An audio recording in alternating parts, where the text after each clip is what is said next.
Every time a commercial jet touches down, you can see the smoke. The tires hit the runway, and for a fraction of a second, they trail white smoke and leave a streak of black rubber on the tarmac. Passengers who've never seen it up close assume something is wrong. Passengers who've seen it many times assume it's normal, but have no idea why it happens. The answer is not that the tires are worn, or that the landing was rough, or that the brakes are hot. The answer is that the tires just went from completely stationary to approximately 300 kilometers per hour in less than half a second. The aircraft's forward speed at touchdown is around 260 to 300 kilometers per hour, depending on the aircraft and weight. The wheels hanging in the gear bay during approach are not spinning at all. The instant they hit the runway, the tarmac tries to accelerate them from zero to the aircraft's full ground speed almost instantaneously. The smoke is rubber ablating from the tread surface under the most violent frictional event those tires will experience. That it doesn't destroy the tire every single time is not luck. It is engineering, and it goes deeper than most people imagine. At the moment the main landing gear of a Boeing 737 touches down at 270 kilometers per hour, the four main gear tires are stationary. They have been stationary since the aircraft rotated off the runway at the beginning of the flight. They will be stationary until they contact the tarmac. And then, in a period of time measured in fractions of a second, they have to match the aircraft's full ground speed. This is not a rolling transition, it is a skid. The tire's contact patch, the section of rubber touching the runway at any given instant, is being dragged along the tarmac surface while the wheel above it is still barely rotating. The relative velocity between the rubber and the runway at that instant is the full landing speed of the aircraft, 270 kilometers of sliding friction, concentrated in a contact patch roughly the size of your hand with the full weight of the aircraft pressing down from above.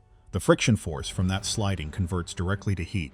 Research using thermal modeling of a Boeing 747-400 main gear tire finds that without any pre-rotation, which is the normal condition for every commercial aircraft, the tread surface temperature during spin-up can reach over 329 degrees Celsius, with roughly a quarter of the tread's circumference exceeding 200 degrees, the critical temperature at which natural rubber begins to decompose. That is what the smoke is, rubber compound vaporizing off the tread surface under a thermal load that lasts less than half a second and then stops as the wheel reaches rolling speed and friction drops to near zero. The reason this does not destroy the tire is partly the design of the rubber compound, which is engineered to resist exactly this kind of short-duration, high-temperature abrasion. But more fundamentally, it is because the smoke, as violent as it looks, represents an almost trivially thin layer of tread loss. The amount of rubber removed from the tire on a single landing by the spin-up event is real and measurable, but it is a small fraction of the total tread depth. The tire is not close to failing. It is just doing its job. The most common misconception about aircraft tires is that they are designed primarily to absorb the impact of landing. They are not. That is the job of the landing gear's oleo strut, the hydraulic shock absorber built into the gear leg that compresses under load and dissipates the kinetic energy of the aircraft's descent rate. The tire's primary structural job is not impact absorption, it is weight-bearing at speed. A fully loaded Boeing 777-300R can weigh up to 352 tons at landing. That weight is distributed across 14 tires, 12 on the two main bogies and 2 on the nose gear. Each main gear tire is carrying a load of up to approximately 25 tons during ground roll and taxiing. To support that load without deforming catastrophically, the tire must be inflated to a pressure that keeps it geometrically stable under the weight, typically between 200 and 215 psi for large commercial wide-body aircraft. For comparison, a standard car tire runs at 30 to 35 psi. An aircraft tire operates at 6 times that pressure, and it needs to, not because of the landing impact, but because of the weight sitting on it the entire time it is on the ground. The structure that holds that pressure is not the rubber. The rubber tread is a wear surface. The actual load-bearing element of the tire is the carcass, a series of interlocking layers of high-tensile nylon cord embedded in rubber, wrapped around the tire from bead to bead and inflated to pressure. On a Boeing 737 Classic main gear tire, there are 26 such ply layers. Each cord is individually stronger than it appears. The layered configuration distributes load in multiple directions simultaneously. The bead, the steel wire-reinforced edge where the tire meets the wheel rim, creates a pressure seal and anchors the carcass against the rim under the full internal load. The rubber tread on top of this structure is, in engineering terms, a replaceable consumable. When it wears out, it can be stripped off and new tread bonded onto the same carcass in a process called retreading. A single tire carcass can be retreaded up to 7 times over its service life. The nylon cord structure underneath, if kept intact, outlasts the rubber laid on top of it by a very wide margin. The thing passengers see, the rubber, the tread, the contact surface, is the part that gets replaced. The thing that actually carries the aircraft is invisible beneath it. There is a line in Boeing's own maintenance manual that most passengers will never read. It reads, "A tire must initially be inflated with nitrogen." If the tire were inflated with air, volatile gases generated by an overheated tire could combine explosively with the oxygen in the air inside the tire.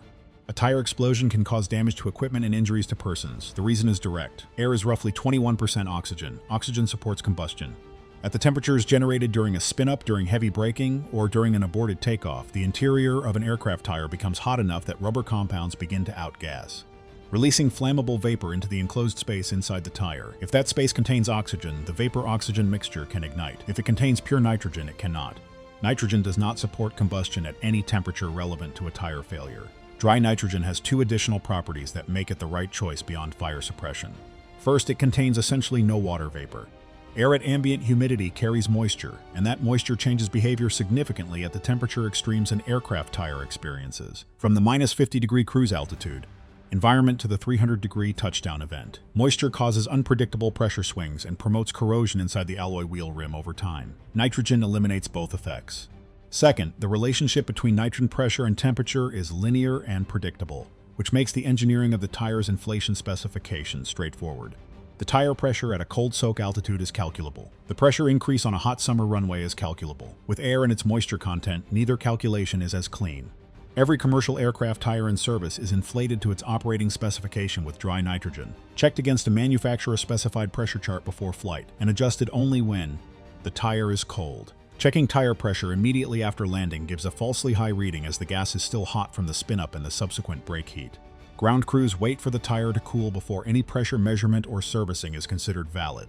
The most dangerous event in an aircraft tire's operational life is not a landing, it is a rejected takeoff. During a normal landing, the aircraft is already decelerating and the brakes are applied progressively over a runway length of 2 kilometers or more. During a rejected takeoff, an aborted departure from near V1 speed, the full braking capacity of the aircraft is applied at the highest possible ground speed with maximum weight on the wheels over the shortest possible stopping distance. The brakes absorb an enormous amount of kinetic energy in a very short time, converting it to heat that flows from the brake discs into the wheel assembly and from the wheel assembly into the tire. If that heat builds high enough, the pressure inside the tire rises with it. A tire inflated to 200 psi at ambient temperature, heated significantly by brake energy, can develop internal pressure that the tire structure cannot safely contain. The result, if nothing intervenes, is a tire explosion. A catastrophic uncontrolled burst of a vessel that was holding the equivalent of a car compressor tank's worth of gas at 6 times the pressure. The engineering solution is a fusible plug. It is a small cylindrical device, typically a threaded bolt of bronze or brass, with a core made of a low melting point metal alloy similar to electronic solder. It is installed in the wheel rim, connecting the tire's interior to the outside air. Under normal operating temperatures, the metal core is solid and the tire holds pressure normally. When the wheel assembly heats past the plug's design temperature, which is calibrated to activate before the tire reaches a dangerous overpressure state, the core melts. The gas inside the tire vents to atmosphere slowly through the small orifice the melted plug leaves behind. The tire deflates in a controlled manner over a period of seconds or minutes, not in an instantaneous explosion. The fusible plug is a deliberately engineered failure. The system is designed so that the unsafe failure mode, an explosive burst, is preempted by a safe one, a controlled deflation that the aircraft can survive on the ground. Multiple plugs are installed around the rim so that even if one fails to activate, others will. After any heavy braking event, ground crews stand well clear of the wheel plane, the area directly beside the tire, until the assembly has cooled, because a plug can activate minutes after aircraft has stopped and the gas venting through a small orifice is still moving at significant velocity. The third protection is simpler to state but no less significant. Aircraft tires are tested to destruction before any design enters production, and the data from that testing defines the safety margins that operate quietly in the background of every flight. A commercial aircraft main gear tire operating at its normal inflation of approximately 200 psi does not burst until the internal pressure reaches approximately 800 psi, 4 times the working pressure. Those burst tests are conducted using water inside the tire rather than gas, specifically to prevent the test facility from being destroyed by the energy release of a high-pressure gas burst. At 800 psi, a tire filled with gas at that pressure would release enough energy in a single instant to send shrapnel through a reinforced wall. Water does not compress the same way. Its energy release on burst is far more contained. The 800 psi figure is the floor of the burst threshold, not an average. Every production tire must demonstrate this margin before it enters service. The working pressure of 200 psi sits at exactly 1/4 of the burst threshold. That 4-to-1 safety factor accounts for the accumulated thermal loads, the structural fatigue from repeated spin-ups, the tread wear that reduces the carcass cross-section slightly with each landing, and the uncertainty in the inflation state of a tire that has been in service for 150 landings since its last full inspection. Even a tire operating at the outer edge of its maintenance tolerance, slightly worn, slightly fatigued, at the upper end of its permitted pressure range, still has more than 3 times the safety factor of its working load before structural failure. On July 25, 2000, Air France Flight 4590, a Concorde operating a charter service from Paris to New York, began its takeoff roll on runway 26R at Charles de Gaulle Airport. At a speed of approximately 300 kilometers per hour, the left main landing gear ran over a small strip of titanium on the runway. The strip was 435 millimeters long. It had fallen from a Continental Airlines DC-10 that had departed the same runway minutes earlier. A maintenance crew had replaced a thrust reverser wear strip on that aircraft using titanium instead of the stainless steel specified by the manufacturer. The titanium strip cut through tire number 2 on the Concorde's left main bogie. The tire failed explosively. A chunk of rubber, approximately 4.5 kilograms in mass, was launched upward from the rapidly spinning wheel at an estimated 140 meters per second, roughly 500 kilometers per hour, directly into the underside of the left wing. It did not puncture the fuel tank. It did not need to. At 140 meters per second, the impact sent a hydrodynamic pressure shock wave through the fuel inside Tank 5, and the pressure wave tore a 32-centimeter section of the tank's lower skin outward from the inside. Fuel began pouring from the breech at approximately 60 liters per second. It ignited almost certainly from an electrical arc in the damaged landing gear bay wiring. Engines 1 and 2 surged and lost power. The aircraft was already past V1, the speed at which a takeoff aboard is no longer safe or possible. It lifted off with a fire under its left wing that no available action could extinguish. It crashed 72 seconds later. All 109 people on board and 4 on the ground were killed. The Concorde had experienced 57 documented tire incidents across its service life before Flight 4590. In 32 of those incidents, tire debris had caused structural damage to the aircraft. In 6, a fuel tank had been penetrated. The specific vulnerability of the Concorde's design: integral fuel tanks positioned directly above the main landing gear bays, with no structural protection between the tank skin and the path of tire. Debris had been identified as a concern by the U.S. National Transportation Safety Board as early as 1981. The full engineering solution was not implemented fleet-wide before the accident. After the accident, the Concorde fleet was modified with Kevlar lining in the fuel tanks to absorb debris impact, improved tire pressure monitoring, and revised tire design.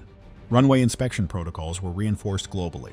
The aircraft returned to service briefly before being retired in 2003, partly due to the accident's impact on the economics and public perception of supersonic commercial flight. For all other commercial aircraft, the accident reinforced and in some cases accelerated the maintenance standards already in place. A commercial aircraft tire is physically inspected before every departure by the pilots during the walk-around and by ground maintenance crews. Inspectors check tread depth. A minimum of 1.5 to 2 millimeters of groove depth is the serviceability threshold. Look for cuts or FOD damage, check for flat spots from landing skids, and assess general carcass condition. Tire pressure is verified against the aircraft maintenance manual specification for current ambient temperature and aircraft weight. Any tire showing wear, damage, or pressure outside tolerance is changed before the aircraft flies. A typical commercial main gear tire lasts 200 to 400 landings depending on the aircraft type, landing technique, and runway conditions. When the tread wears to the serviceability limit, the tire is removed from the aircraft and sent to a retreading facility. The nylon cord carcass is inspected for internal damage using X-ray and non-destructive testing. If it passes, if the structural plies are intact, new tread rubber is bonded onto the carcass and the tire re-enters service. This cycle can be completed up to 7 times for some tire types before the carcass itself reaches its retirement limit. The retreaded tire that goes back onto a 737 main gear is held to the same structural and pressure specifications as a new one, because it is the same load-bearing structure, just with new rubber on the outside. The smoke at every landing is the same event it has always been. 300 kilometers per hour of velocity, met by a stationary wheel, resolved in half a second of controlled ablation. The engineering around it is why it stays controlled. Nylon cord carcass under 200 psi of dry nitrogen with a 4-to-1 structural safety margin between the working pressure and the burst threshold. Fusible plugs threaded into the rim, calibrated to melt at a temperature below dangerous overpressure and vent the tire in a controlled deflation before it can fail catastrophically. A tread compound engineered to survive the brief, violent thermal event of spin-up without structural failure.